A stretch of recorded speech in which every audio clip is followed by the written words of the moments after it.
Hey, my name is Joe, And I'm Mary Beth. and this is the best of Gen X. We are in our 40s. And we're siblings, We'll talk about adulting in a world so different from the one we grew up in, so excuse us while we save a generation. one episode at a time. Let's go.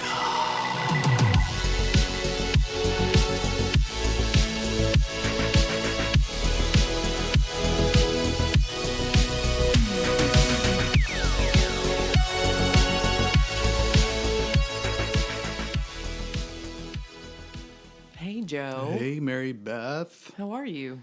Doing well. How are you? I'm all right. I just realized just in this moment that it's been a pretty minute since it's just been the two of us. Oh yeah, In because here recording. we did have your boy toy last episode. Yes. And before that, we had just Andy and myself, where I completely botched the last 30 minutes of audio. Which, again, I will say again, I still feel so bad about that. That's the stuff that keeps me up at night. Yeah, I hate that bothers you so much because it was Well, really. why shouldn't it? was Our listeners deserve better. Andy deserved better. I just was so sidetracked during the break that. But anyway, don't want to discourage anyone from listening, and the numbers are still good on that one. It's still climbing. So, good information and well worth a listen. You can still hear her. It's just not up to our standards. You're such a perfectionist. That's why I like working. Well, I with think the you. very least we can do is have good audio We did. as a podcast. We did, sort of. But anyway. No, I actually hate it for you that you're like that, but I also love it. I love working with you when you're like that. Because, course. You know why? Like you said, it means we're going to throw out a quality product. A quality product. And you're rocking your Scotland hoodie today. I am, and you're rocking your Scotland koozie. Yeah, it's a beer koozie, but I don't have beer. I have a Coke Zero. I'm still daydreaming. But it's the flag. Oh, yeah. Still daydreaming about that trip. Still can't quite believe it happened. And I have visions of Isle of Skye in my head often. It's just, man, I mean, we tried last episode. I just really feel like words don't do justice to what you're standing there witnessing. Yeah, you really just have to be in it. I just remember taking pictures and then standing there looking at this incredible view, doesn't matter where we were, and then looking at my phone going, no, Yeah, not quite. I had several of those moments. I'm like, man, you just have to be here. Just doesn't quite capture. Yeah. Even what I would just consider simple things, such as driving through these remote little villages Right. and just seeing the cottages, it just was so unique and beautiful. It was something to see. It really was. I think the word is idyllic. Yeah. Yeah, the whole place was a postcard. It was Right. fascinating. Yeah. And speaking of crappy pictures on my phone, I mean, a part of that was me. Part of that's the fact that I still have an iPhone 12. I feel way behind. And this weekend, people can finally go out and get their own i17. Mary Beth's still rocking the 3G. I'm just kidding. I don't know what it is, but You know what? I don't even know what that means. yeah, well, I think that was like the original one. Yeah, I'm always behind. I can't keep up with everyone. It feels Well- like just when I buy the newest one. If you're like me, the kids get the most up-to-date one, and you always have one that's like 3 versions behind. Right. So I have the iPhone 14, but I'm pretty sure all the kids have 16s or higher. Oh, yeah. Or, well, not higher, because 17's the highest. Yeah. But you get what I'm saying. Yeah. And so this time I'm wondering, because I did look online, I tried to read a couple of those dumb it down articles where you see comparisons like, which phone do I really need? You know, the Pro, the Max, the regular. And as far as I could tell, it's hard for me to make sense of all the jargon, but as far as I could tell, if I want good pictures, I'm going to have to upgrade to one of the two better Mamma Jammas, the Pro or the Max, or the Pro Max, or hell, whatever. I don't know. 47, what do you want from me? But I'd really like to finally take good pictures. I've never really been satisfied with the pictures that my phone captures. I've heard the only difference between the two is just the size. You know, the picture quality will be the same. That's what I thought, but then you get into the nuts and bolts and you read the comparison columns, and I don't know, one of them gave me the impression that you'd get better imagery from the other two, but I don't know. And then here's my other dilemma. I'm going to be in the exact same position where I'm going to buy the iPhone 17, and then within 6 months, I'm going to be somehow 3 behind. I was like, it happens almost immediately. Yeah. And my last 2 phones, so we're talking about almost a decade. I feel like I have to get it, first of all, and I feel like Apple does this to us on purpose.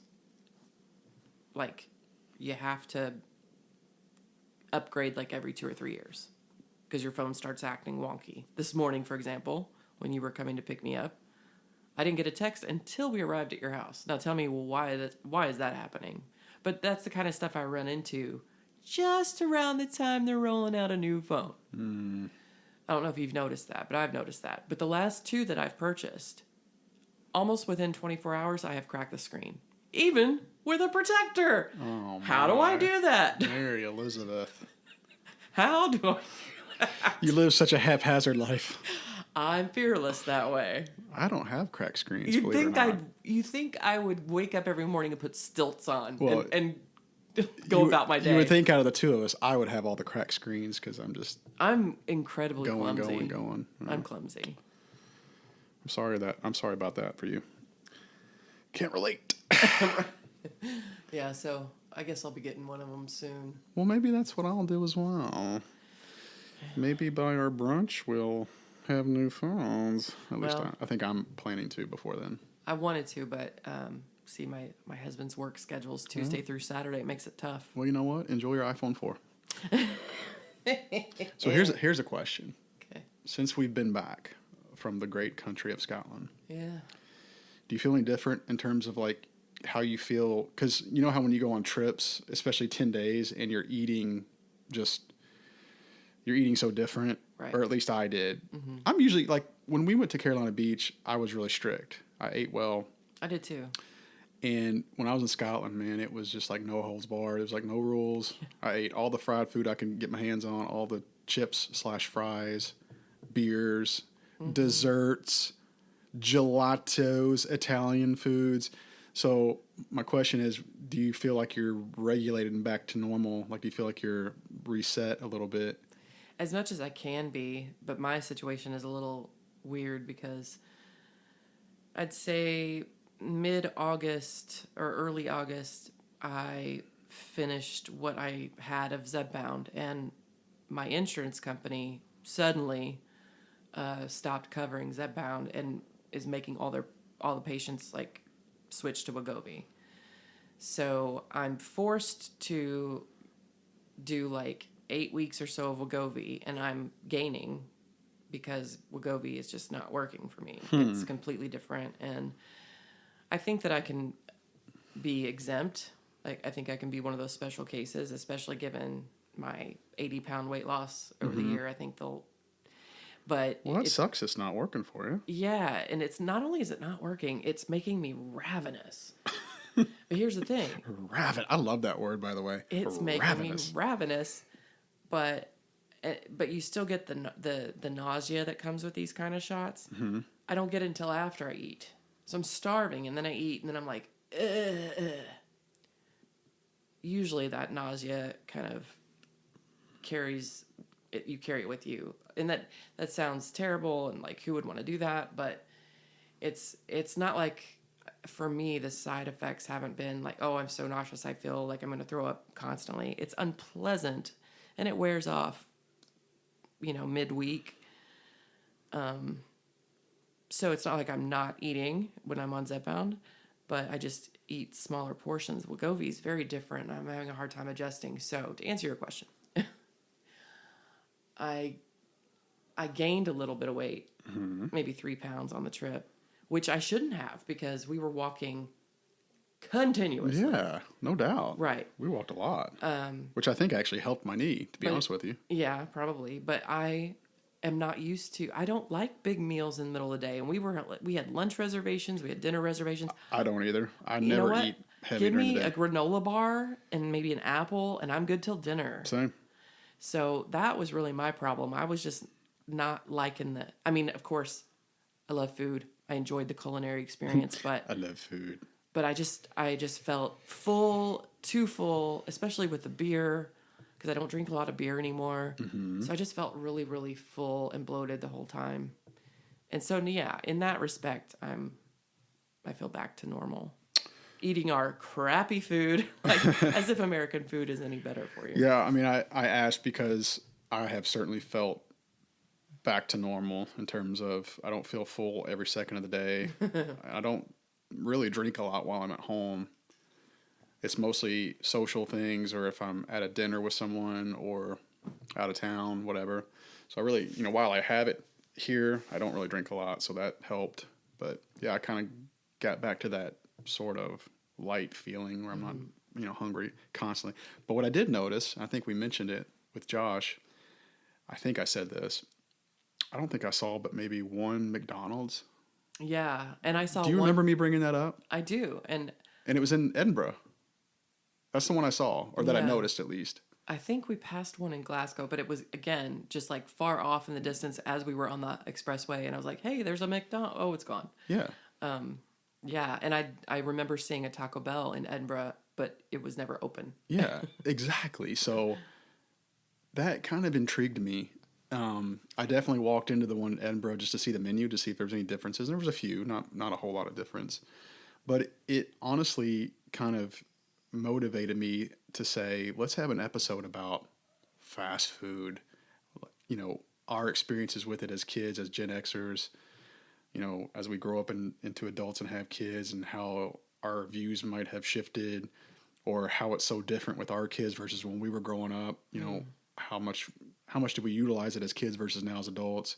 How much are we allowing our kids to have it? Our kids are older now, but I'm just saying when they were growing up, it was definitely a factor in meal times and family times. But just in general, fast food, it's the diet of quote unquote more fries, more burgers. Supersize me. Yeah. But, I jokingly say more regret-free seconds, like, second helpings. Mm-hmm. But let's be honest, sometimes the stomach's wisdom outweighs the mind's, and diet starts tomorrow, that tagline. It's the most honest tagline of all, honestly. I mean, I've said it 100 times. But if we're being honest, no great love story ever started with salad. It started with a craving, a drive-through, in that glorious moment when you finally get your hands on something truly satisfying. Yeah. So, restaurants have been around in some form for, most of human civilization, but they usually cater to travelers. As far back as ancient Greece and Rome, inns and taverns generally served food to people who had a reason to be away from their homes. This trend kind of continued until relatively recently. Yeah, I never thought about that. Yeah, so although, taverns and coffee houses were popular places that people would gather and share beverages in the 17th century, the idea of eating out for fun didn't really take off in Western society until probably the late 18th century. And the modern fast food industry began, as we know it, with White Castle in 1921. Now, there's some debate online about whether that's true, but most of the stuff I read, the way we view it, began with White Castle. Get out. And I love that because I love White Castle. And it's horrible for you. I never would have guessed that would have been one of the first. Followed by the rise of drive-ins in the 1930s and the McDonald's brothers, as we all know, McDonald's. They have that influential self-service system in 1948. The boom after World War II came, and that was driven by car culture, suburban growth, propelled franchises like the McDonald's and the KFCs of the world, and that they became globally dominant in the fast food world, with the first modern drive-through as we know it today implemented by what we've probably heard but don't have here is In-N-Out Burger. Right. In 1948. So they're really considered In-N-Out Burger, which is more out west. Mm-hmm. That's considered the drive-through pioneer. Do we need to have In-N-Out when we go to Pacific Northwest? I feel like we should. If we find one. Because it's really good. I've had it before. Oh. Really good. Okay. Worth it. So, so In-N-Out Burger specifically opened in 1948 by a couple named Harry and Esther Snyder, and is credited with the first, like I said, modern drive-through, featuring two-way speakers for ordering from cars. Oh, wow. So I just think it's interesting how things kind of started. White House, I think, was based out of Wichita, Kansas, of all places. And they're all over here. And I know as we go south, because we used to go on car trips back when we were kids, going to Florida or Tennessee, and there was Crystal's, which was basically similar to White Castle. I think the only difference was... Oh, yeah. Gosh. Yeah. I think the only difference was the sizes were the same, the patties were the same, but they had mustard on them instead of nothing. Oh. You know what I mean? Yeah. So there were little things like that, but I love White Castle. I will admit I'm a White Castle fanatic. We do have one close to here, and let me tell you, when you do drink, like in college and stuff, White Castle was it, man. Yeah. I could just eat the living hell out of White Castle. Right. I have a funny story about White Castle. Do you have much experience with White Castle? Just, growing up in the same family, I mean, yeah, I don't think my experience is much different than yours. I do, sadly, have some drunken experiences eating White Castle and not quite remembering how I got home. But wasn't it great at the time? Wasn't it great at the time when those things were just sliding down your throat with those cooked onions? Yeah, and I've always heard and never really investigated. And I suppose all it would take is simply asking someone at the window. But I've always heard that that mysteriously beautiful, greasy, oniony flavor of White Castle, where even the bun is semi-soaked. It's a little soaked. Oh. I heard that they dip before they put it in the cooker or whatever, that they dip their burgers in an onion juice. Mm. I don't know if that's true, but it certainly feels true. I might have it later. Because it comes off the cooker, the fryer, so juicy, and it even saturates the bun. Thank you, White Castle. Thank you, White Castle. I haven't eaten yet today, so I'm kind of feeling it right. It is so good. My funny White Castle, well, obviously our father liked White Castle. He introduced it to me. I'll never forget, we were somewhere close. I think they were shopping for some furniture, or maybe it was a car. We were out in the sled, as we called it, the old Buick, and we were in the back seat, and I remember it was dark out, and Dad kind of turned around and he said, "Are you ready for your first trip to White Castle?" And I remember thinking, I was 5. I was like, hell yeah. And he said, "How many do you think you could eat?" I said, 10. And I ate all 10 of those. I ate all 10 as a 5-year-old. I think that may have been the start of your legendary eating. But I'm telling you right now, there's nothing better than White Castle with Big Red. Big Red, you gotta have it. And Big Red isn't even like nationwide. I know. We found that out as kids going to a gas station on a trip. Listeners, if you've never had a Big Red, don't make the mistake of thinking of it as a cream soda type red cream. That's not it. Yeah. I wouldn't even know how best to describe it. It's like a Sprite. It's like a Coca-Cola. It's like a real soft drink, but it's Big Red. Yeah, it's hard to explain. You have to just have tried it to appreciate it. I'm sure you've heard before. I've heard it said that Skittles all taste the same. We just think they taste differently because of the colors. So it could be psychological. I've never been pressed to think about the flavor of Big Red and having to describe it. So now I'm wondering, does it taste just like Diet Coke or something? And I just don't know. No, and I don't believe. But it's not cherry, and I don't believe the Skittles thing, and it's not strawberry. Right. So what is it? It's I don't know. Red. It's red flavor. Now listen, don't confuse it with sort of that spicy Big Red gum flavor. Oh no, because it's different than that too. No, we're not talking like a hard cinnamon. It's very interesting. I'm tempted for people that don't have it in their area to ship it to them just so they can try it. It's worth it just to try it. It's different. Just like we talked about Iron Brew. That's Nuprin. Little, yellow, different. Sorry, we're movie quoting.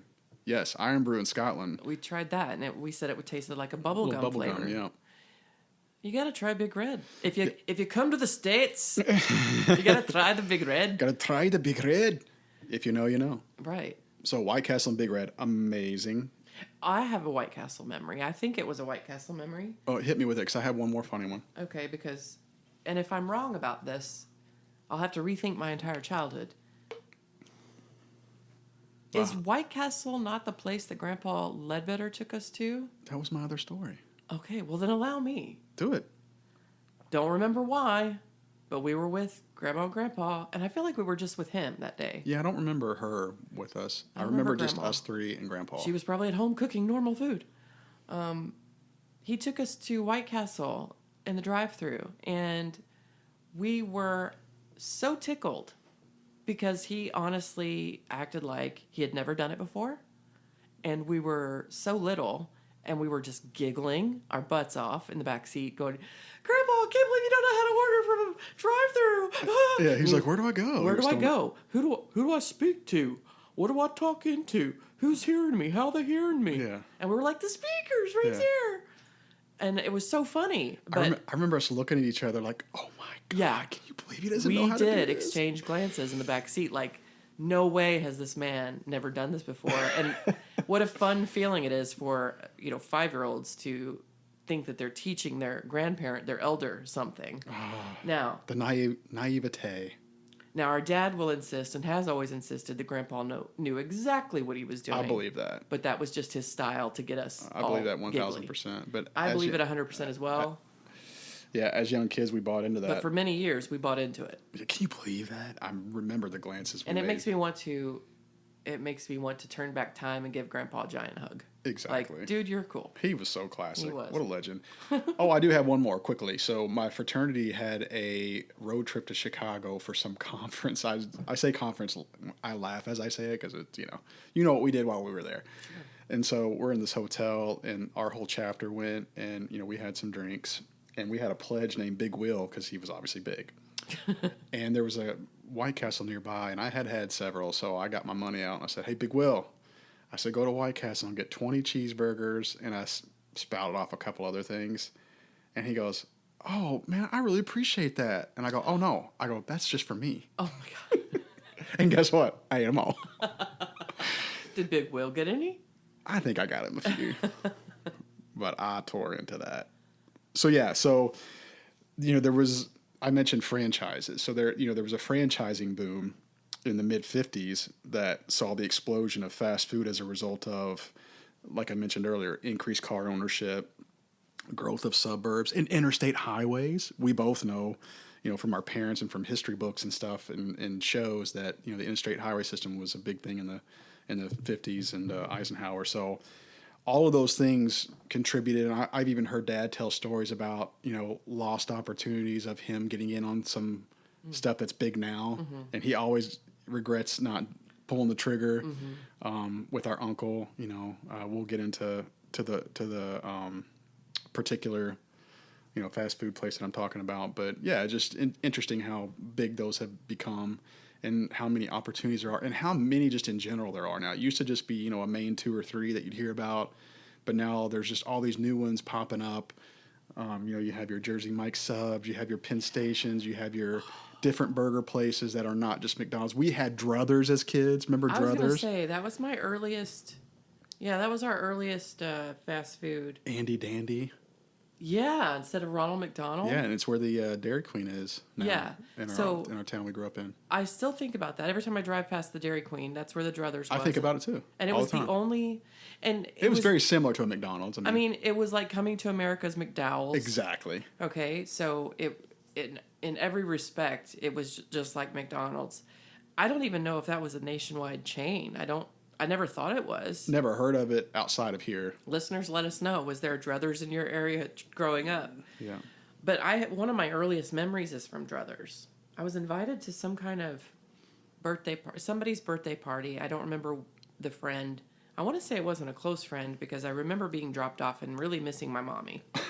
So I must not have been having too good a time. However, I do remember them playing this game. And the fast food booths, like you got a booth chair on one side of the table, but then you have those chairs that are like connected, but they rotate. What do you call it? Awesome. The little swivel. Swivel. Got it. Mm-hmm. Swivel. I think it's my menopause brain. So it wasn't musical chairs. It wasn't the kind of thing where you could run around the table and then sit. And I know how musical chairs is played. And I don't remember there being music. I just remember there being a game involving us having to stand up and then sit right back down. Stand up and sit right back down. And I somehow didn't know then, don't know now, how or why I won the game. But I was the last one to sit down and won. I don't know. I can't help you.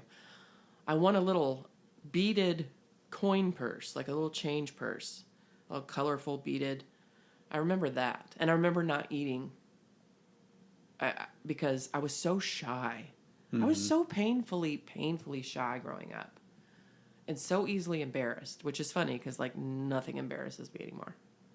But it was I must have not have liked the pickles, I think, and I was too embarrassed to like remove them and then eat it, so I didn't eat it. That was. Is that your first memory of fast food? Yeah, and one of my earliest memories of all. Can you think of a funny memory about fast food? Did you think that I was going to come here with fun memories, Joe? Besides the grandpa story? Except for that one, no, I don't have fun memories. No, not off the top of my head. I don't have fun memories of it. Druthers certainly had to be one of my first memories. I do remember the first time, similar to the White Castle story, when Dad looked at me in the car. It must have just been he and I. I think it was back in the days when he was selling insurance, I think. Maybe at the tail end of that. So I was in the car with him a lot on some trips. I remember one time he looked at me, he said, "Are you ready for a Big Mac?" I felt like I'd grown up. Like he was he was allowing me to become a man. I think I was 9. I do remember tasting a Big Mac for the first time and thinking, this is the most glorious thing I've ever tried. Yeah, you're like, whoa. Yeah, it blew me away. And I remember Dad, it was such like a fraternal, like a fraternity kind of feeling, initiation where, are you ready for a Big Mac? Are you ready to grow up? Yeah, and you know what? That's funny you say that because I remember trying the Big Mac and going years and years. I mean, I must have been a teenager thinking I couldn't handle a Big Mac or a Whopper. So that's why tasting both for the first time, like I was amazed at myself the first time I tried and ate a whole Whopper. Like, wow, I'm really grown up because I can handle a big old fat Whopper or a Big Mac. Yeah, this was not good for my waistline to discover these things. Never is for anybody usually. But it does feel like a rite of passage. You're right. It did. I remember how good I felt when he asked me that. And part of that was because as Gen Xers, we were raised so different, and we're going to get into how we raised our kids with fast food. But it was, if we had the chance to go, if we ever did, which was rare, it was, I want a Big Mac. No, damn it, you're going to get the hamburger. Right. You're going to get the little small. We did not get to We didn't have a order choice. Yeah. So we got what we were told we were going to get. Right. And it was usually just like a little cheeseburger or hamburger or a little 4-piece nugget, and that was it. Or a Happy Meal. So when he did even that. a Happy Meal we weren't given. Like, yeah. We didn't even get We Happy weren't even Meals. good enough for that. we got didn't even get the damn toy. We got the basic burger. Yeah. And a small fry. Yeah, the small fry had like 5 fries in it. And they didn't even have like the apple slices back then, I don't think. Oh, of course not. No. So you're right. So it was kind of like, take what you get, don't throw a fit. Right. I don't want to hear it. And that was it. That's how we grew up. You know, we're talking about, the Burger Kings and the McDonald's. And so there was certainly this rise of these major chains. So you have your Burger King, your Taco Bell, your Wendy's, which we just got in the town we grew up in. So they're popping up. But those major chains launched in the 50s and 60s, expanding through franchising, like I had mentioned. Colonel Harlan Sanders began franchising his Kentucky Fried Chicken recipe around 1954. So it became a global phenomenon. I think in Scotland I saw a couple. Yeah, I saw more KFCs than I saw any Exactly. other. And I think it's really big in Oriental, type areas because I think they eat that stuff during Christmas and things of that nature. I've heard that's like a big thing on Christmas, apparently. Colonel Sanders has stood the test of time. So I was thinking about that. 11 herbs and spices. Yeah. They are timeless. It's so good, though. Their coleslaws. Nobody does it better than... And the biscuits. Ooh, I was going to say nobody does coleslaw better than that, but Kingfish. Okay. I can buy that. Which, again, is it national? I don't know. I don't think so. Kingfish is just maybe around here. And then there's Moby Dick. But Kingfish there's is the like... Dock. Kingfish is the big... Yeah. Big chain around here, like seafood restaurant. So good. It's so good. The tartar sauce is just banging. Do we just need to delete, like, just stop and just go eat? Just go eat. I'm kind of feeling like you're gonna have to stop and get me something on the way home. So those are the first memories. But there's a couple funny memories I have where, I talked about the fraternity experience, the grandpa experience, but there was one I told you about earlier. We didn't have a Taco Bell until I think I was in 4th or 5th grade, maybe. I think it was a little later. I think Taco Bell was like so we had this little hub. The McDonald's was first. Yeah, so our town where we're from basically has one road. Mm-hmm. And like 3 stoplights. Yeah. And it has not expanded Like, they've not expanded this road. They give zero fucks in our town, or our small town, that the population has grown exponentially by the thousands and thousands. Like, we've got some backward ass people. No offense, but offense. Like, not growing with the times, right? So we are busting at the seams, but back then, that one road, that one strip had McDonald's, Burger King, and Taco Bell right there by the interstate. And it was McDonald's first, and then Taco Bell and Burger King, I feel like, was when we were high school, like barely in high school. But yeah, those were the only three. Yeah, and I remember the joy. And that was a big deal. I was going to say the joy that came through my body when I found out there was going to be a McDonald's. I was like, wow, we don't have to go to Clarksville, which was 10 minutes away. But it felt like it was so far away. It felt far away. So we certainly didn't have the convenience of just being able to get it whenever we wanted. But this new McDonald's pops up, and it's literally 3 minutes from our house. Right. You know? Yeah, and then when we started driving, it was almost another rite of passage. I'm sure you guys can relate to that feeling of having your license. That meant you could go to one of these places and get a breakfast. And like, if you show up at school with McDonald's or something like that, oh, you were big shit. You were hot stuff, because it symbolized that you were older, in control of your own life to some degree. Freedom. I won't let you down, freedom. Yeah. Yeah, you were older. You didn't have to ask. You didn't have to ask. You just went. You just went. Because you earned that money from whatever job you had. Hey, testify. Yeah. So I do remember when our sister got her license and riding to school with her, and we'd stop and get a cinnamon roll, because McDonald's has some banger cinnamon rolls. Facts. Like, huge. And Burger King used to have an amazing... They've changed it for some reason. I don't know why they did this. But Jennifer got me into the Burger King fish sandwich back in the day. Good stuff. It was so good. But they've changed it for have some they? reason. Yeah, it's different. I've not had it in years. It was kind of like that spell when Tumbleweed had different queso for... It's almost like they were experimenting different queso. But then they realized that they effed up and they went back to the original. Do you remember that phase? I'm not sure that I do. Yeah. I went to Tumbleweed's always been the same to me. I went to Tumbleweed one time several years ago, and the queso was different. And I put my hands on the table. What in the world has happened? What is this gelatinous muck? You take that back right now. Listeners, we're going to send you some merch. We don't have any yet, but we'll create it just for you if you can tell me what movie that's from. So caviar should be round and hard and should burst in your mouth at precisely the right moment. I know. Andrew, are you going to bring me my lemon, or do I have to squeeze it from my hat? I know that movie. So I do remember that because she liked it and she could drive, she would offer to go get it for us. And I'm like, heck yeah, get me that bad boy, that fish sandwich with the extra tartars. I loved it. But you're right. So we had that little stretch where we had nothing at one time, and then we had three all within like a stone's throw of each other. Yeah.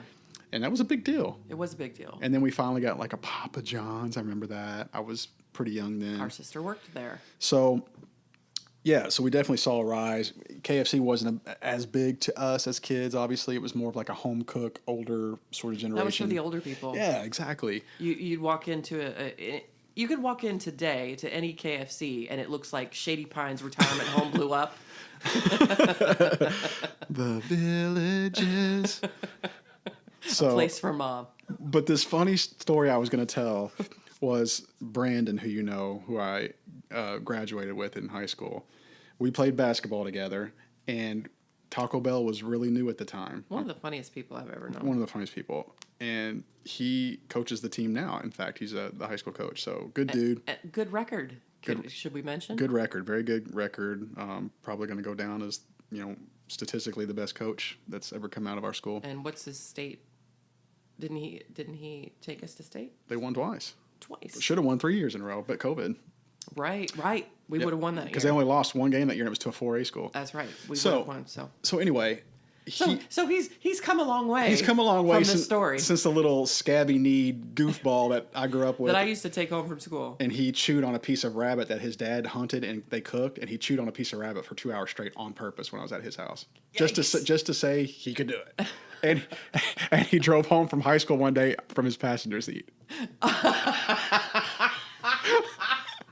So this is... Wait, let me take all this in. I didn't expect when we mentioned his name that we would go this way. Brandon. I followed him home one day from school. How does one do that? He did it. I could barely drive in my driver's seat. How does that freaking happen? He did it. I was behind him. I died laughing the whole way home. So I'm just trying to visualize this. Now he's taller, so maybe that helped him. Super tall, yeah. He's so funny. He's just a funny dude, and he was funny as a kid. So the Taco Bell in our neighborhood had just popped up maybe within the last year when this happened. So after home games, sometimes like on Friday nights, we'd band together and say, let's go Taco Bell. And that was our post game. We'd have our warm up suits on or track looking suits or whatever. We'd show up. That's where everyone would congregate. Everybody would hang out. It was the old decorated Taco Bell, yeah. The old. Yeah, get yourself on TikTok and look up those retro videos. Yeah, exactly. So when I see those, I've seen it recently actually. Amy, loyal listener, we've mentioned her a few times. She'll send me those nostalgic videos, and just seeing an old Taco Bell, it takes you back. It gives me a warm tingly from my head to my toe. Yeah. Amy, since we're talking about fast food, by the way, Amy's little sister was in my grade, and she used to give me free food, like extra food in the drive-thru when I'd go there. Oh. So anyway, Brandon, his mother's name was Teresa. It is Teresa, and Teresa apparently didn't give Brandon spending money. Everybody else had pocket change because we were all poor high school athletes that didn't have a job at the time. So I think I had $3 to my name, maybe. And back then, you could get a taco for 50, 60 cents, 70 cents, $1 at the most. And I have enough for just like 2 soft tacos. And that's all the money that I have. And nobody else, none of our teammates had money to spare to give to Brandon. And poor guy, he's basically the only one that can't order. He literally, I will never forget this, he literally started grabbing handfuls of the mild taco sauce, like the Taco Bell sauce packets. He grabbed, he had big hands. He has big hands. He grabbed a whole handful, and he literally, while we sat there and goofed around and ate tacos, he literally sat there and ate the sauce packets and was laughing the whole time. That's And then after he ate, I don't know if you call it eating, but he just like, he would open the corner of it and like... After the last packet was sucked dry. Sucked. He was sucking sauce packets from Taco Bell. You know what that makes me think of? Big Daddy. 30 packets of ketchup. Exactly. So he eats about 20 or 30 and goes and grabs another handful. This dude probably sucked on 40 or 50 sauce packets. And we're dying. I mean, we are dying laughing. That's just another thing I just never left my brain. Speaking of Taco Bell. Mm-hmm. All these things are popping up in my mind. Okay, so in that hub that we just mentioned, of those 3 restaurants, there was, of course, a gas station and a convenience store. Yes. And I remember being with my church group of friends. So, like Julie, who we've mentioned before, she's been a loyal listener from the beginning. Mm-hmm. Which I want to mention. My husband was listening to the episode that I talked about her giving us some Scotland tips, and he was like, "It's Julia," and I was like, "Oh, you're right," but nobody ever called her. We didn't call her that. We didn't call her that. We called her Julie. So, anyway, if I offend Julie, I just know you as Julie. Always known you as Julie. We've always called you Julie. But anyway, it was Julie and Lori and Katie and Rachel and Josh, her brother. Oh yeah. Okay, now Josh was a little bit older. He was just like a grade above me. Mm-hmm. And we were in the Circle K, and we were in the candy. We were all picking out some kind of candy, whatever. And the old curmudgeon behind the register, old miserly lady, with her glasses at the tip of her nose, and I mean that's how I see her in my memory. Tight bun. Oh yeah. But I'm sure she didn't look like that. No. No. But we were, young, stupid teenagers. We were having a good time. We were laughing, trying to pick out. We just laughed our asses off wherever we went. She's staring at us the whole time. I mean, there are other customers in there, but she keeps her eye on us as if we're going to steal something. And then finally, I guess we're making too much. I guess it was busy enough and making her nervous enough that she finally yelled over to us, "You all need to pick something and leave."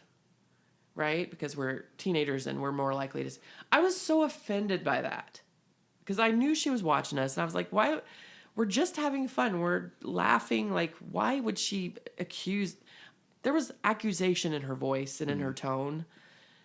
Well, we immediately go across the parking lot to Taco Bell. Now, I laugh at myself. Like I said, not much embarrasses me, but I do blush as I tell this story. But Taco Bell was one of the few fast food restaurants at the time where you could get your own drink. Right? Remember, the drinks were behind the counter. Oh, yeah. We did the water trick. And then okay, the water trick. I'm not alone. And then put the Mountain Dew in the cup. Okay. Yeah, we did that. All right. I can feel a little less like a criminal. 1,000%. But you'll see the irony in this. Yeah. So I'm all offended by this lady, and I'm mouthing off in my head and to my friends quietly because I wouldn't have, I wasn't the kind of person to give an elder some attitude. But I was hot. I was hot. Steam coming out of my ears about that.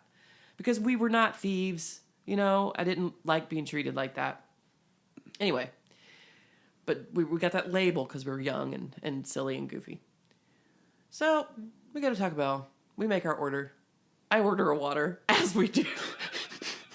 When you don't have a job and you have very little strategy. And you're basically like digging through your purse for pennies. But you yearn for the carbonation. But I must have a Sprite.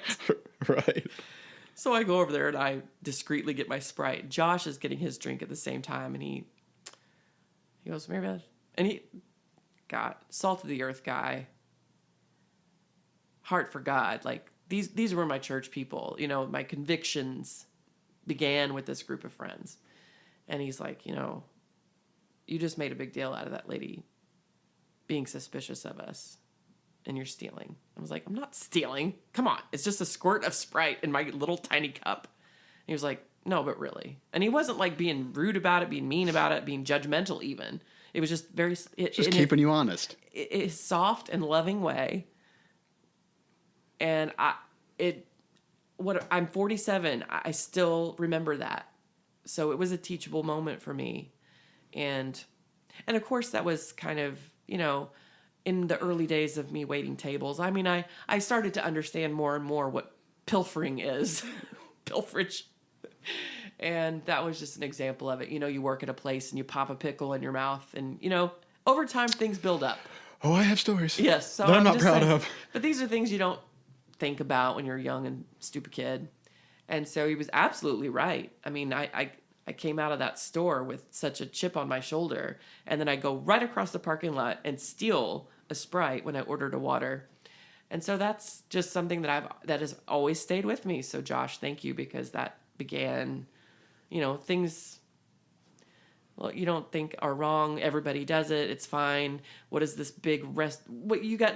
This restaurant has plenty of money. What's my little Sprite? But everybody thinks that way and everybody does that. So it builds up, and that's not right. And I don't know. It's a great story. You obnoxious klepto. you know that lady at the Circle K was probably like 40, but back then she probably seemed like she was 60. I know. And in my mind, she's like a tall Dorothy Zbornak. Okay, well, criminal acts aside. Should I go back to that Taco Bell and give them 50 cents first? I'm going to drag you back there. I'm going to drag you by the neck with your clothes by your neck and be like, put it on the counter. On the counter now. So, if you had to pick, what's your favorite fast food place?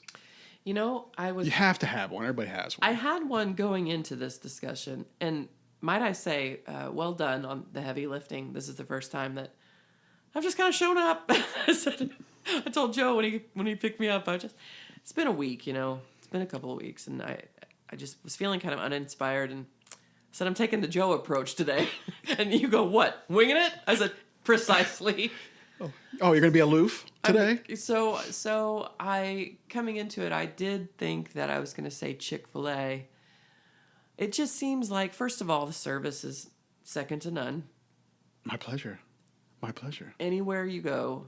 It does feel good being there. You feel good. Chick-fil-A is just good people, good kids. You know, you're about ready to get some banging chicken. And know it's going to be good. But the service is positive. People are positive. But just the food, the quality of the food never seems to fail. It's delicious, obviously. It's, I don't know, Chick-fil-A is just, they've broken some kind of code in every respect as far as fast food goes.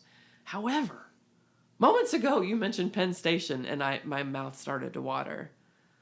Man, I love a hot sub. And nobody does a hot sub like Penn Hey, Station. go on, girl. The Dagwood, look, butter my bread, throw on some mayo, some provolone, some turkey, some lettuce, onion, tomato, pickle, and throw it on the grill, and give me some like freshly peeled potato chopped up and thrown in the fryer, real French fries. I'm doing that Snoop Dogg meme where he does that little backwards dance. It's for the G's and the the G's and the hustlers. and the hustlers. Penn Station, since I brought that up earlier and you just brought that up again, that was the place that if we cut school or ditched something in high school, we all met at Penn Station. That was our thing. So good. Their chicken cordon bleu. Their Dreams were made of it. Their artichoke. They've got a really good sort of Italian artichoke. So good. Wasn't a huge fan of the fries. I love the fries because they're real. I know. It's like a real potato. It's just as if they started shredding that potato, threw it in the fryer for a couple seconds, and just put it in the cup. I get that. So fresh. But the chicken cordon bleu, And the bread.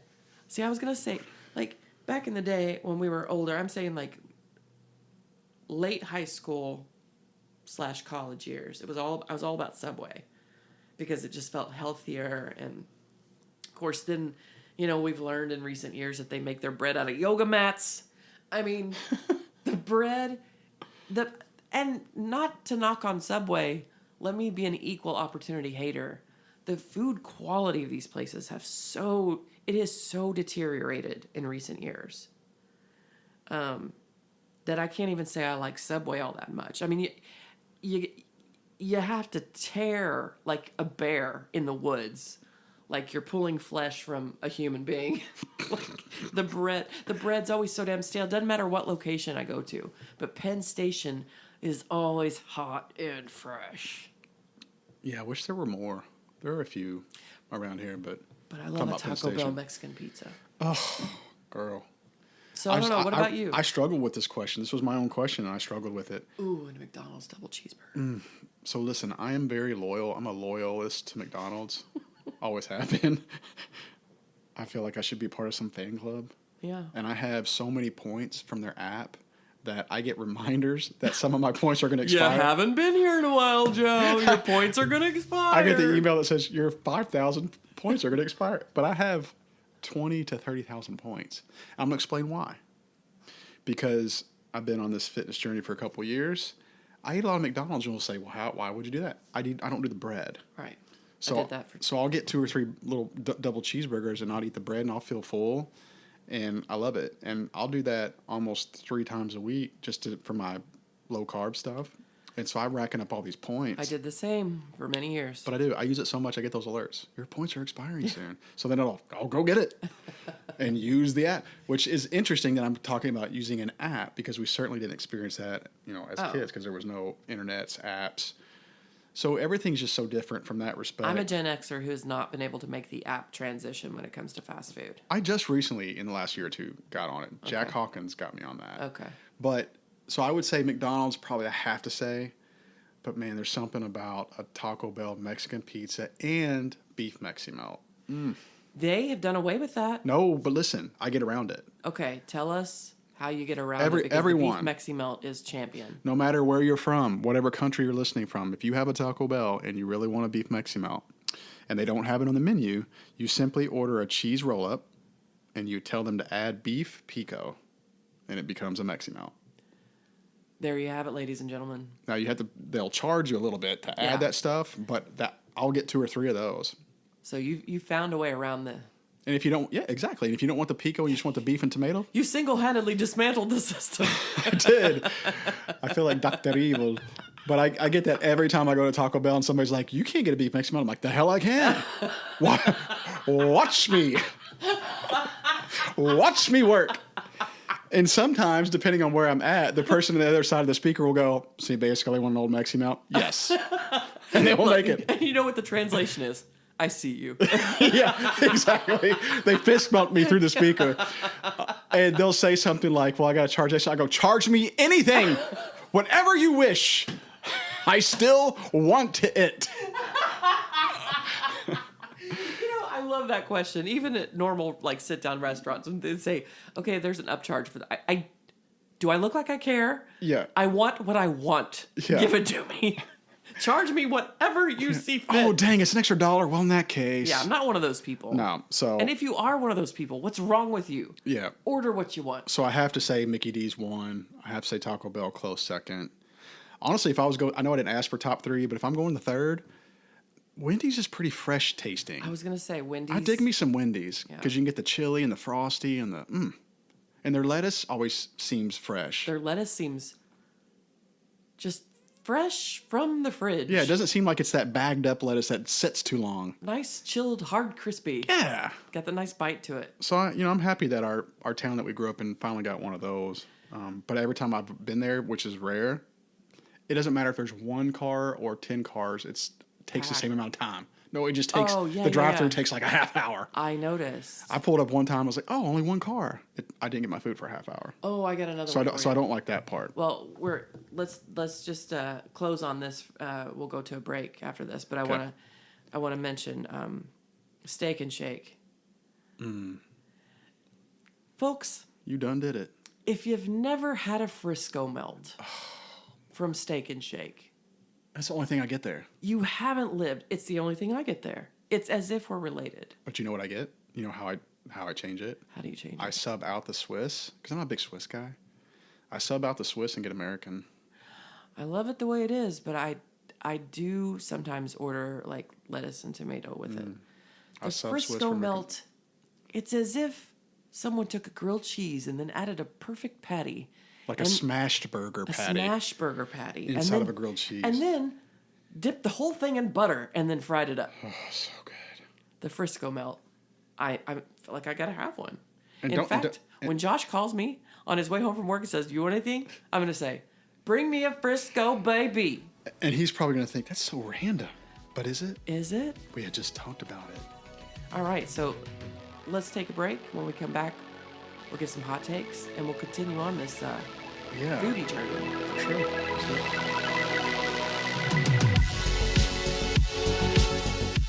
Hey, listeners, do you like judging people as much as we do? Then judge us. To submit your criticisms and complaints about our show, you can reach us at gotohell@bazinga.biz. For all other comments, questions, or suggestions about future episodes, drop us a line. Send us a text from our website at thebestofgenx.buzzsprout.com and click on the link just above the show notes. Or email us at thebestofgenx@gmail.com.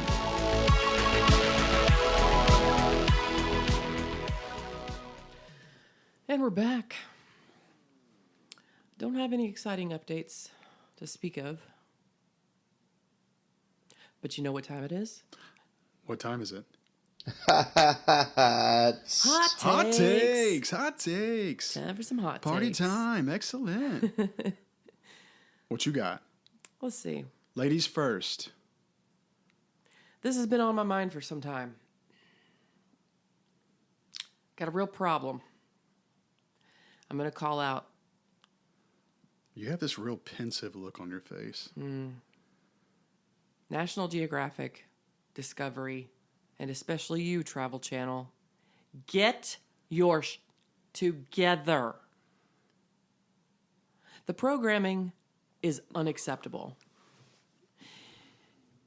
Especially with the Travel Channel. It's like all paranormal all the time. Now, hey, I love Ghost Adventures as much as the next girl, but it's all haunted, like those reality haunted, bring in the experts with their machinery and technology, which is fine. But you are the Travel Channel. I want you to know that when I was preparing for Scotland, I had no resource. You know, we don't always want to hop on YouTube and watch some random person, or I'm kind of getting influencer fatigue, okay? Give me a high-quality production. Give me a Bourdain-esque narration and education. Give me an hour in a city somewhere. I mean, take me around the world, Travel Channel. That's your job. National Geographic, you're on a slippery slope. I'm still with you because of shows like Lost Beasts and ancient civilization type programming. And yet, there isn't enough archaeology. Discovery, I need something better than Gold Rush. Discovery, you need to stop with the reality programming. Keep Josh Gates and nothing else. Clean slate, from scratch. Discover things. Go explore the world. That's your job, Discovery. Not to take me on to some Alaskan wilderness Northwoods law. I don't need to see how the park rangers of Alaska deal with their everyday, call-ins. Take me around the world and explore. Hey, the world is 70% ocean, and we've maybe looked at 5 to 8% of it. So, National Geographic, Discovery, Travel Channel, you have some work to do. You're failing me and other weirdos out there like me. I need more travel. I need more geography. I need more discovery, actual geography. It really chaps my ass, man. we lead very different lives, you and I. I wish everybody could see you talking about this. I'm just staring at you thinking, I have no interest in any of that. And yet she speaks so passionately. And your hands are telling the story. I know. I'm using my hands, people. You're probably 5 feet away from me, and I feel like you're going to punch me right in the face. Right, right. I get that. Yeah, it just, when I work from home, I like to have something really interesting in the background, and I'd say the last couple of years, I've just been so disappointed. There's almost nothing on there that justifies itself on any of those channels. And I don't know, I just feel like their job is to explore, discover, travel, and they don't do any of those things. I really hope this part of your life gets better. The only redeeming part is Shark Fest on National Geographic and Shark Week on Discovery. Dad, what are you doing at Shark Week? Sorry, I have to throw a Step Brothers quote in there. I'm just saying. Are you ready for mine? It's much less exciting. I'll try to pay attention. I'm just very upset. I'm giving you a second. Eat your mint or whatever you're It's pulling my out. lozenge. Okay. Mustard, not ketchup, is the best sauce on a hot dog. On a hot dog specifically? Yeah. Absolutely. I'm going to have to agree with you on that. I didn't always think this. I didn't either. It's been a little bit of a evolution for me. As a very young kid, it was ketchup only. As a high school or college guy, it was a mixture of both ketchup and mustard.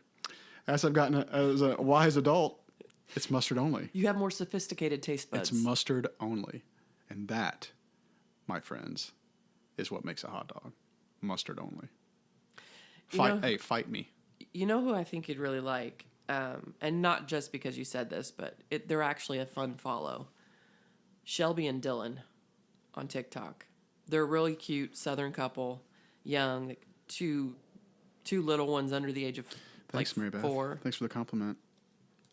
What? You said I would listen to them because they're cute and young. Yeah, but Dylan's hilarious, the husband. He has a real drawn out, Southern accent, cool. and he's always like this, and he's so funny. They're just cute as buttons, and he is obsessed with mustard, and that's kind of a running gag through a lot of their content on TikTok. Shelby and Dylan. Okay, it's I'll really check cute. that out. Really cute. But couple. yeah, I am officially mustard only on a hot dog. I have noticed myself that the once a year when I have a hot dog from 4th of July, the sort of strip of ketchup has gotten less and less as I've gotten older. Isn't that something? And it's more mustard, and I've even added relish. Isn't that something? Yeah. Now, if I want to be Johnny Badass, I might throw a couple shaved onions and some relish on there and get really crazy. I know you're an onion. Really crazy. Okay, whole episode has made me starving Marvin. I know, man. Let's wrap this up. I know. We're getting there, I promise you. But one of the things I forgot to mention earlier, so as we're getting into this next sort of segment of the show, is you remember the old coupon books at McDonald's? I do. So this is a late 80s, early 90s creative sort of strategy that the franchise had. It was so neat. I would get a $5 coupon book, and they literally looked like car note coupon books, the big long rectangle ones. Perforated on the side. Yeah. So if you gave $5 for a coupon book, each slip counted as $1, right? So sometimes for Christmas I would get 2 of them, and so I'd have $10 worth. And listen, they made perfect stocking stuffers. Back then in the 80s and 90s, if you had $10 coupon book at McDonald's, you were living, you were eating. You could feed a family. You could go to McDonald's several times. Yeah. Not today, okay? Oh. So the difference would be, Grandma Doris used to take me when it was my turn to spend the night. Yeah, she only had us one at a time. God bless her. There was a. She knew her limits. Yeah. And she didn't make any qualms about it. No. She didn't pussyfoot around the issue. She was like, I'm just taking one of you, deal with that. So when it was my turn, our tradition was she would take me to the gas station to get chocolate milk and powdered donuts. Right. And then she'd also, after that, take me to McDonald's. And sometimes I would use my coupon book, so I was so excited to use it. But then other times she would ask, or she would say, I'll take care of it. And I would always be real shy. I was like you, in a sense. I was real shy as a kid. If I was around, not my friends, my immediate friends. And I remember feeling bad about ordering what I really wanted to order. Sure. Anytime you know someone's treating, I felt bad. You scale it back a little. Yeah. Now, kids today, they're like, oh, give me the whole left side of the menu. I don't care. Yeah. I was like too timid. And I'd look at Grandma and say, well, how much money do you have? And she always laughed at me about that. That is kind of funny. It is funny, but... It's like, what do you want? How much do you have? I genuinely felt... I didn't want to order $5 or $6 worth if she only had $2, and because I had no concept of what she had in her pocketbook. Right. So that's why that was funny to her. But anyway, that was a long time joke in our family. Yeah, but how much do you have?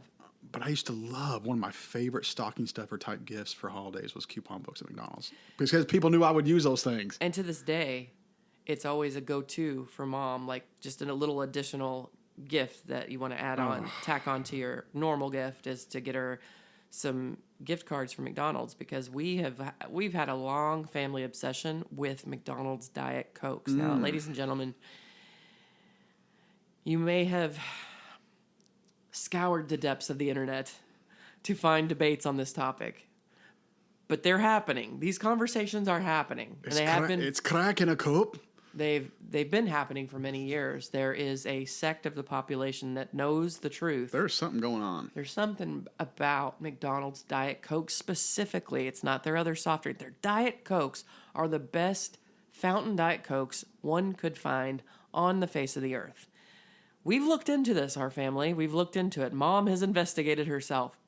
As far as we know, it's their ice filtration system.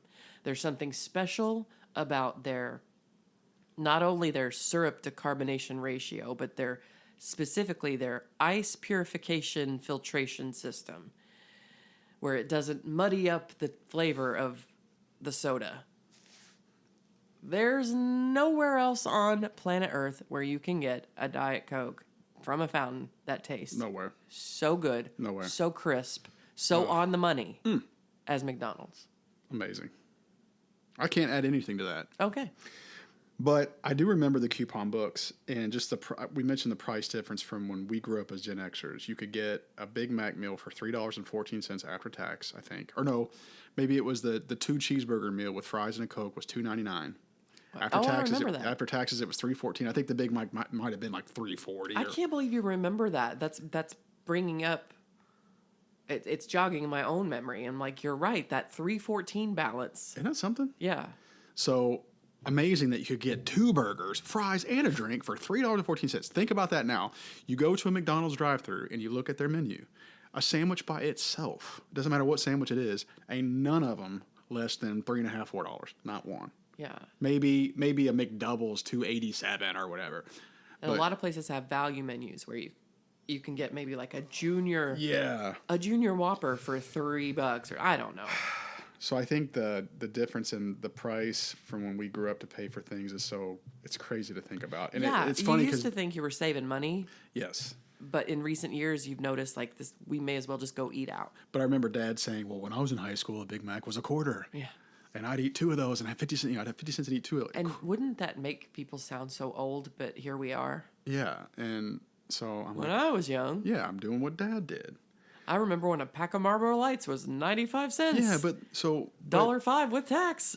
So I mean, we've talked about our favorite ones. We've talked about how different they've become, how they've boomed since cars and highways and suburban growth. But let's talk about our experience growing up as kids, as it related to fast food. It was a treat. It wasn't. Yeah, our relationship with fast food has really gone through the spectrum of experience. So it was something we almost never got. Never. And I Maybe know we're not alone. I just think it was the culture. Yeah, exactly. People ate at home at night. People spent family dinners at home Around the dinner together. table, having conversations. There was no cell phones. It was, how was your day? What did you do at school? What was your favorite thing today about school? Can I theorize what changed that? What changed it? Well, many factors, I'm sure. But one of the biggest factors has to be, like from our own childhood to our children, is the damn explosion of the travel ball system. Because sports used to be a season. Sports are now year-round. And the convenience of the fast food has destroyed us. I mean, I think we could do a whole episode on the travel ball scam. And people that know me would be amazed at how different my take it would be. You have on shifted. You've come around. You've Yes. seen the light, because I've Yes. felt this way for so many years. I think that has got to have something to do with It's it. a big factor, Because I would imagine. running. Our families weren't running. Mm-mm.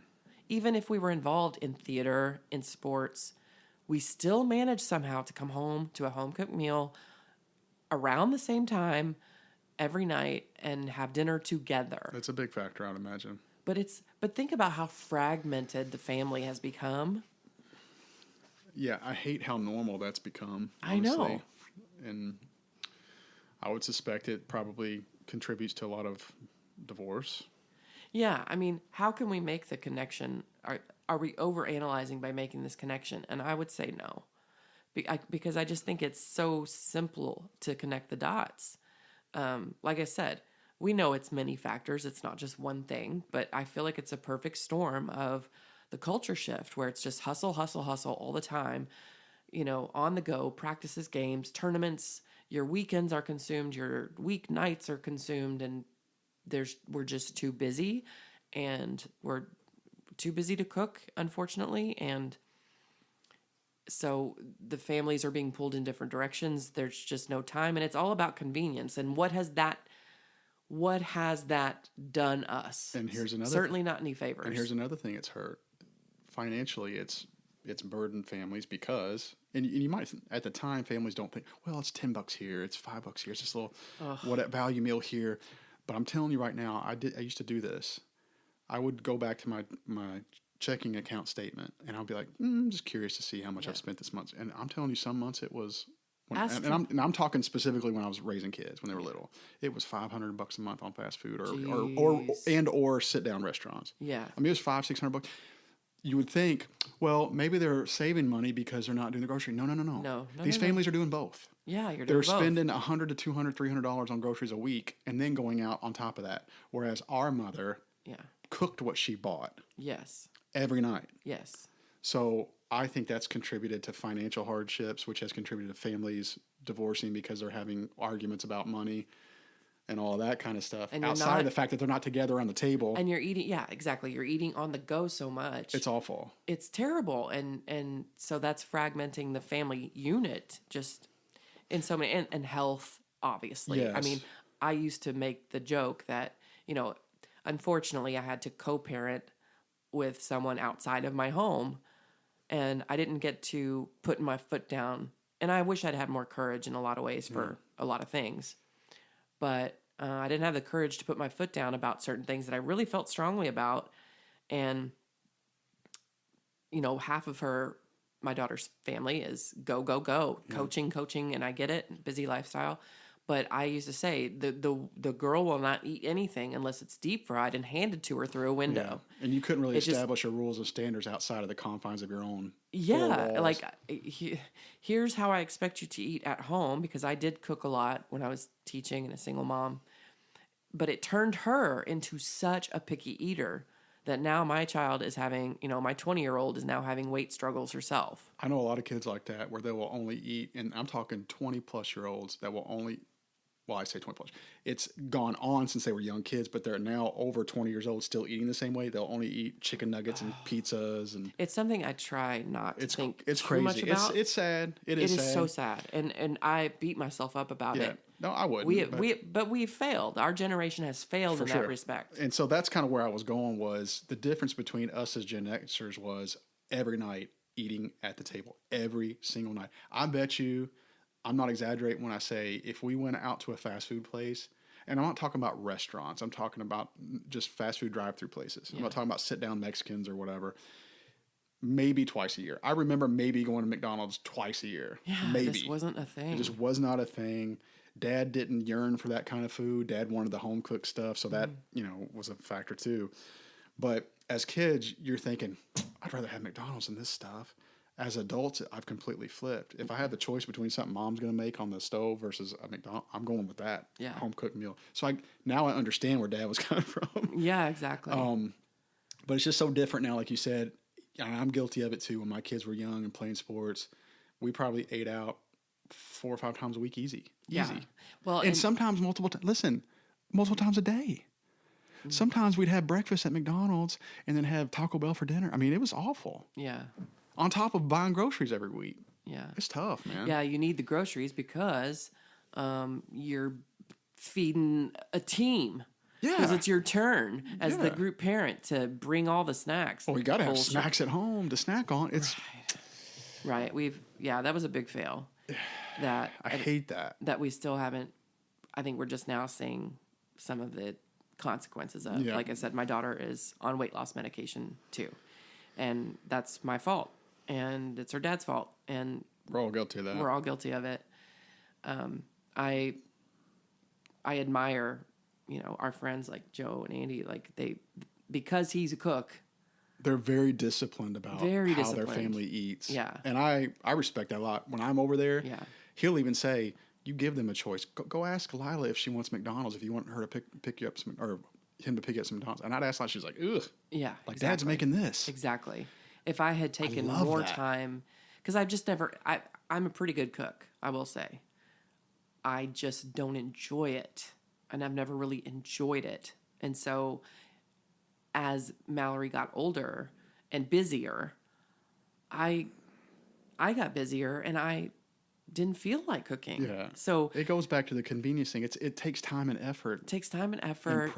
And prep and experimentation. And for a long time as a single mom, I used to say to Mom, I don't have time to experiment. I want a better rotation of home cooked meals for me and Mallory, but I can't afford to spend however much on a meal that I've never tried. And what if I screw it up or whatever? So I would let that get in my way. But I do wish I was better while she was growing up I was going to say, this is how this was my aha moment of I goofed up. Like I didn't do this the right way. I didn't do right by my kids as it relates to this. This is the first time I realized it. Was the whole point of me bringing that up was when we were kids, if Mom or Dad or our aunt or uncle said, "Let's go," we're gonna go to McDonald's. It was like we celebrated. It was such a wow moment. It was a big deal. We're going to McDonald's. I couldn't believe it. Yeah, didn't care what I got. Didn't care what I was allowed to get. It was just a treat. And when my kids were little, they got to the point where I would say, "Hey, I'm gonna go grab some McDonald's for dinner or whatever. Do you want anything?" They'd be like, "Ugh, McDonald's." That was my moment where I was like, "Wow." Like, wow. Yeah. And it wasn't because they never liked it. It was because they'd had too much of it. Yeah. And they were sick of it. Yeah. And that's when I was like, man, that's sad. That's really sad. We just grew up so differently. We grew up so differently. Yeah. And I'm happy we did. Same. But as parents, we goofed it up. We cocked it up. We let external factors be the boss of our lifestyle. Yeah. And I don't know. Mine, at least, is still living at home, and I think as she loses weight, I think we're starting to incorporate healthier habits with her. It just turned her into that lifestyle turned her into such a picky eater, and now with the weight and pickiness, it's hard to break that cycle that we've started. But also, Josh spent the last year and a half on this meat only diet, and then I didn't quite care to eat, and when I did eat, I had to be careful about what I ate because I just felt like I was just turned off by food, and so if I wanted to eat, it had to be what I was craving. I had to give in to whatever I was craving. I wouldn't eat much of it. Yeah. So now it's like the fast food thing is more of, wouldn't you say it's more of it's not a convenience thing so much as a craving thing for me. Like, yeah, I'll have it if I have a strong craving, I'm getting it. That's how I am now. If I'm really just, but I don't want it every day. Yeah, if I just want to grease something up, if I just in that mood, I'm like, I'm gonna go to McDonald's and just tear it up. Yeah. But it's not an everyday thing. Yeah, I've got to have a hankering. Yeah. So yeah, you get it. So yeah, listeners, spend some time with your families and eat around the dinner table. You'll enjoy the time that you can't get back. Right. You'll have good conversations that you will regret not having later if you don't. And financially, it'll help you out if you're cooking the food that you buy at the grocery store. And you don't have to watch your grown children avoid anything green. Exactly. Like. Now, don't get me wrong. Our dad loved him some Friday night Pizza King. Oh yeah. So when we would have that delivered, that was a treat. Yeah, it was a treat. But when we'd had that delivered, it was like, man, it was so good. So that started my obsession with Pizza King. But yeah, we certainly didn't do the Taco Bells and the Burger Kings and the Wendy's and the Arby's. We didn't do all that stuff a lot as kids. And I'm kind of glad now that we didn't.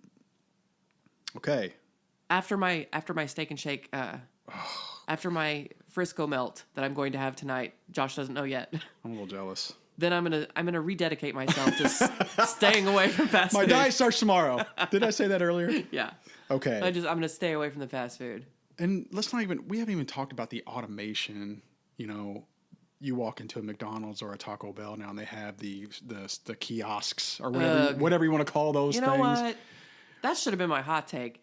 Don't make me serve myself anywhere. Yeah, so I can't. That's my point. I can't tell if I'm frustrated by that or if I'm annoyed by it. I'm annoyed by it. Or if I like it. I don't know what I don't know. Give me a human being to take my order and type it in for me. Don't make me figure shit out. I'm there for convenience. Don't make me learn something. But why do they still mess stuff up a lot? I wonder. That's what I'm saying. Is it because they're like the little green-haired high school kids back there, or?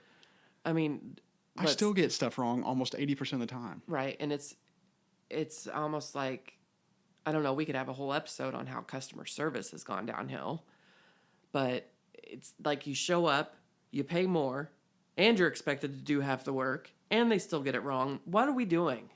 Yeah, you've got AI, you've got automation, you've got people complaining that they need to make $15 to $20 an hour minimum wage, and they can't throw in the pack of barbecue sauce that you ordered. Spare me the minimum wage argument when you are that's what minimum wage is designed for. Like, people learning the trade of just being in the workforce. You know how much I made at Trade Winds?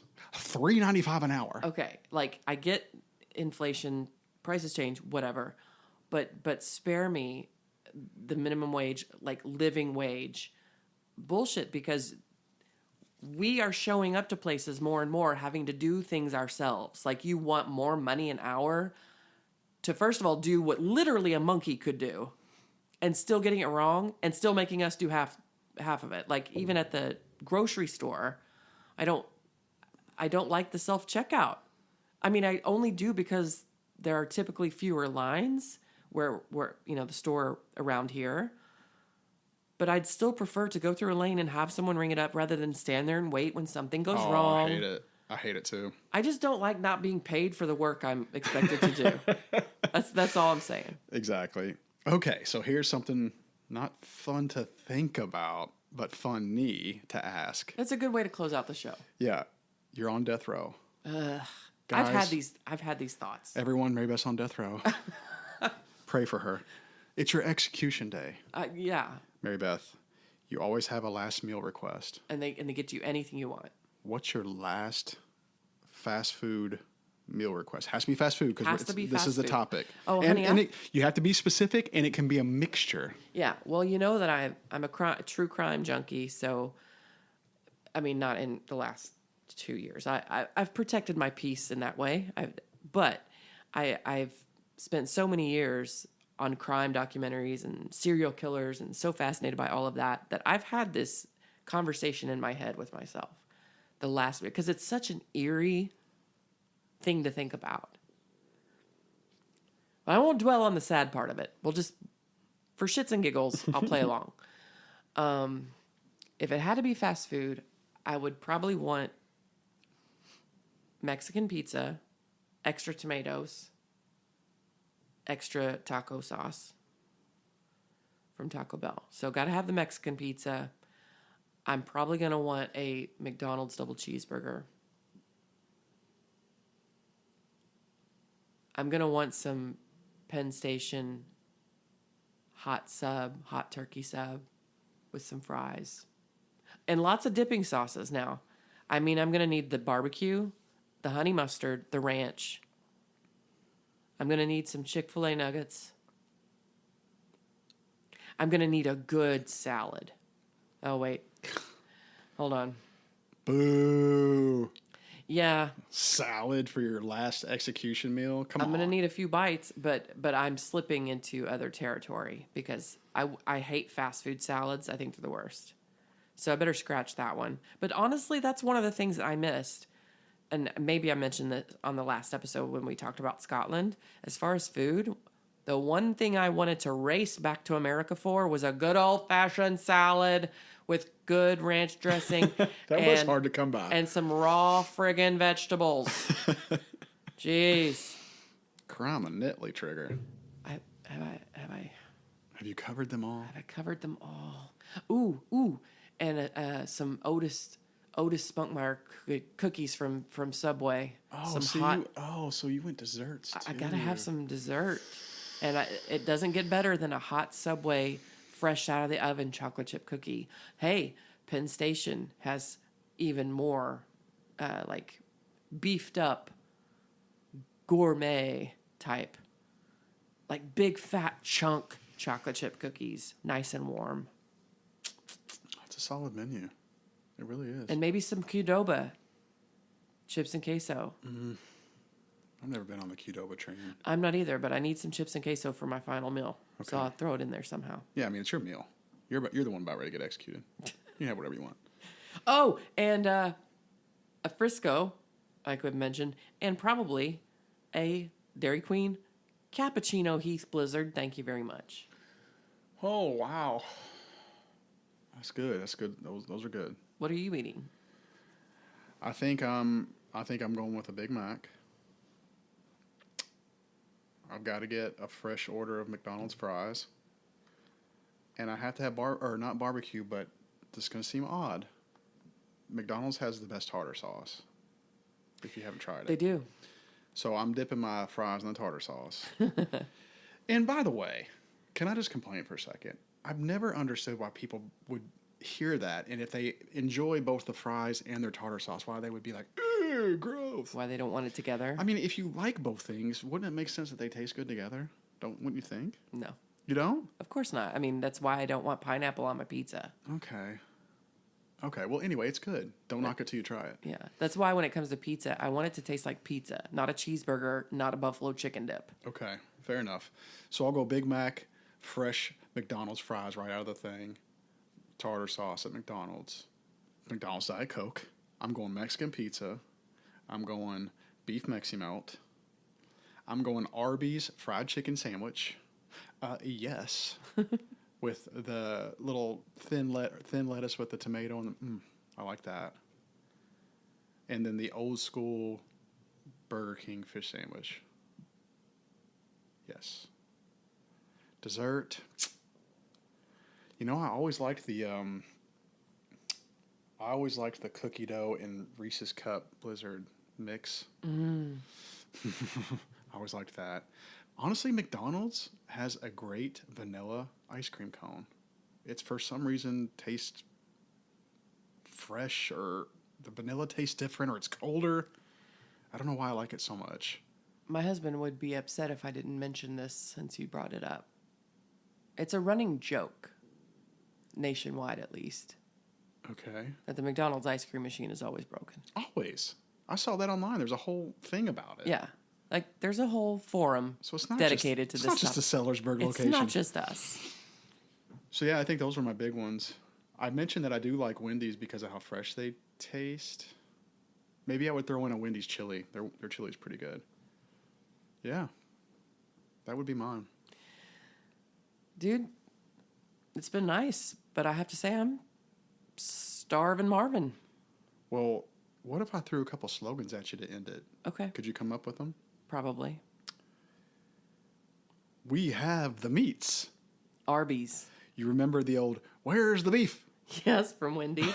The two old ladies. Where's the beef? That was huge. They even had the old T-shirts that said, where's the beef? That's huge. That was huge. That was a huge campaign. Eat fresh. Subway. By the way, that was the franchise that I mentioned earlier that Dad had an opportunity way back in the day to invest in, and he didn't because it was so new. Well, it was probably our fault. And that was probably back when the franchise fee was like $10,000 or something, probably something real small. Yeah, but he small. couldn't take risks like that. He felt like he couldn't take risks. We had three children to take care of and a wife. I can't say all of this one, but I'll say some of it. Yo quiero. Taco Bell. Remember the old Chihuahua? And then they did the old school, they hit the bell, and it made that bell dong sound. Does it do that anymore? Run for the border. Remember that one? Oh. Run for the border. Run for the border. Dang. Yes. How about... Oh, and there was one, think outside the bun. Taco Bell also had that tagline.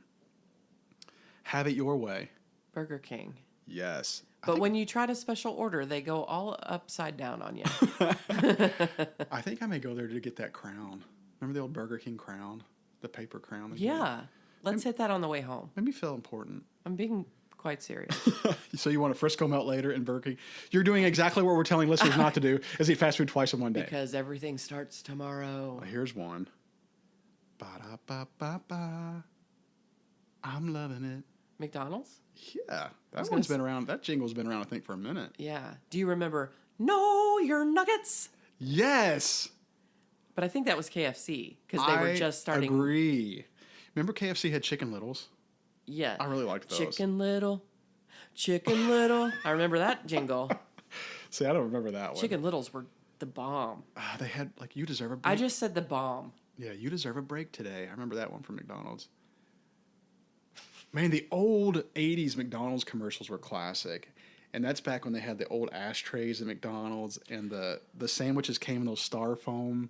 Remember they came in the styrofoam containers? I used to, after I'd go to the gym when I was in college, I would stop by the McDonald's by our house and meet with Grandpa Fred and his coffee buddies and drink coffee and smoke cigarettes with them.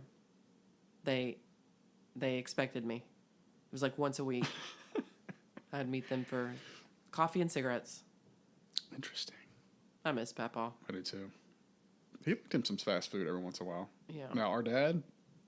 Very rare. I've probably seen Dad eat Taco Bell, if once, maybe once, in my whole life. Yeah, he's not a big fan of that. No. Now, I've seen him eat McDonald's. Every once in a while, he'll dig on a Big Mac or a fish sandwich.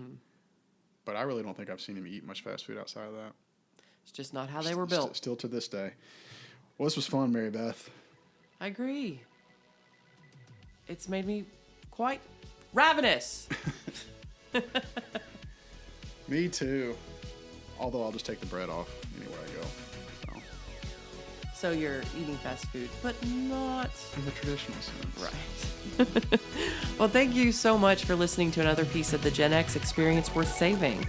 It's just another revolution that we sort of experienced. The fast food boom, what it was like at the beginning, what it was like in high school, college, and man, we used it to destroy our children's health and lifestyle. And it's now been immortalized in the annals of history. If you like what you heard, subscribe to the Best of Gen X wherever you get your podcasts so you never miss an episode. Joe, always a pleasure. Duh.